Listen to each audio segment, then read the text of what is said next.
Já nevidím bílý prapor v dáli. To znamená, že Richardovi zlotřilí spojenci se vrací z loupežného plenění. Doufám, že z jejich pohledu vesnice vypadá, jako kdyby ji Richard stále měl ve své moci. Ale správně, když jdou bez starosti. Neprohlédne les našeho pána, Rogara. Ano, žoldnéři je zdraví jako své bratry.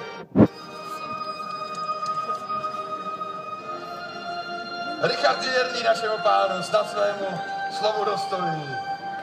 Doufejme, Eržano. Podívej, tam jdou vpravo. Mnohokrát již taková válečná Stopni les si. zvrátila štěstí v bitvě.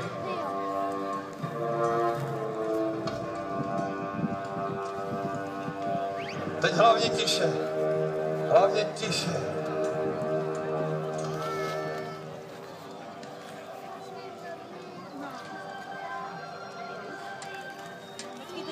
Jsem tady hasil husíka, ten černý. Ne, to není.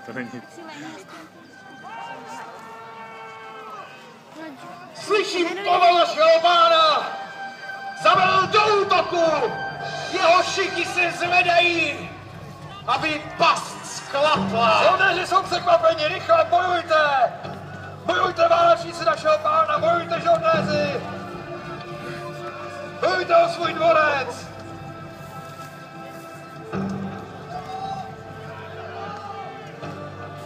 Ano, vyráží vstříc nepříteli! Teď je sadupou do země! Početní převaha je na naší straně! Tímto tempem se zbavíme všech zlotřilých žoldnéřů! A už útočí! Už útočí! Ano, vidím!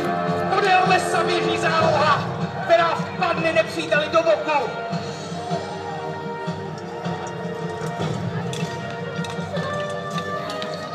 Víte se, víte je! Víte je!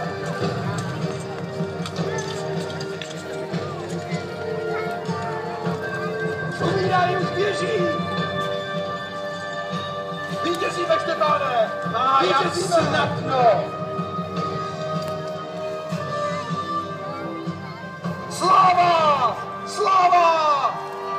Sláva Rogarovi, našemu pánu, který, jak vidno, v bitvách na jihu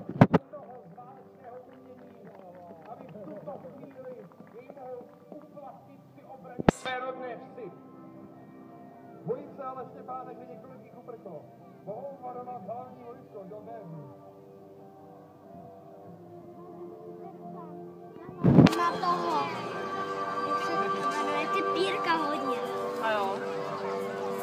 Jo, to byl nějaký šachtic.